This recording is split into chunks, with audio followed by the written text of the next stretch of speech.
Christmas, mag-goodbye 2025. Hello, basura ang bumungad sa ilang lugar ngayong unang araw ng 2026. Basurang iniwan ng paputok at pailaw. Pati mga residente kanya-kanyang linis. Magtatanghali na marami pa ring basura sa Yuseco. Pakalawa na po to, sir. Sa tingin nyo, mas madami pa rin. Mas marami po. Ilang truck po kayo ngayon, Michael? Mga ano po, mga sa 15 po. Lahat. Nakakarami na lahat. Oh, nakakarami na. Sa ilang lugar sa Quezon City, tulungan na rin sa paghahakot at paglilinis. Pati sa Caloocan. Pero maliban sa basura ng mga paputok, nagdulot din ito ng polusyon sa hangin. Ganito kasi ang bukang liwayway sa Metro Manila. Balot ng smog o pinaghalong usok at hamog. Halos matakpan ang ilang gusali at kalsada sa Quezon City.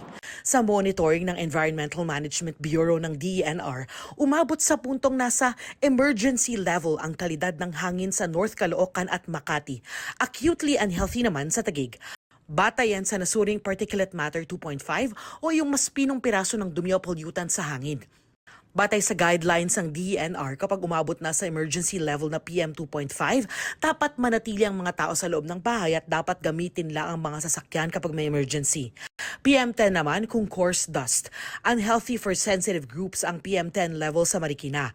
Umabot din sa mapanganib na lebel ang hangin sa ilang lugar sa Metro Manila tulad sa Taguig base sa datos na nakuha ng Swiss research firm na IQWare. Very unhealthy o lubhang nakasasama sa kalusugan ng hangin kanina sa Pasay City. Ayon sa Pag-asa, umabot ang smog sa Central Luzon. Dahil umulan, posible raw na mawala ito. Paalala ng Health Department, seryosong banta sa kalusugan ang maaaring idulot ng paglanghap ng particles sa hangin o alikabok lalo kapag pumasok sa baga ng tao. At pag nangyari doon, nagkakaroon ng irritation, may mga pag-aaral pa nga na nagsasabi na maaaring tumawid ito papunta sa ating dugo and later on magkaroon ng problema sa ating circulatory system. Payo ng DOH, kung nasa loob ng bahay, isara muna ang mga bintana at pinto. Mainam din daw maglagay ng basang tela sa mga siwang. Kung lalabas, maiging magsuot ng face mask. Sa ating pong mga kapuso na meron ng mga kondisyon sa baga, lalo na yung mga hikain o kaya yung mga may COPD, meron tayong mga tinatawag na rescue inhaler. Pero mas mainam raw na iwasang lumabas habang hindi pa gumaganda ang kalidad ng hangin, lalo ang mga senior citizen, maliliit na bata o mga may sakit.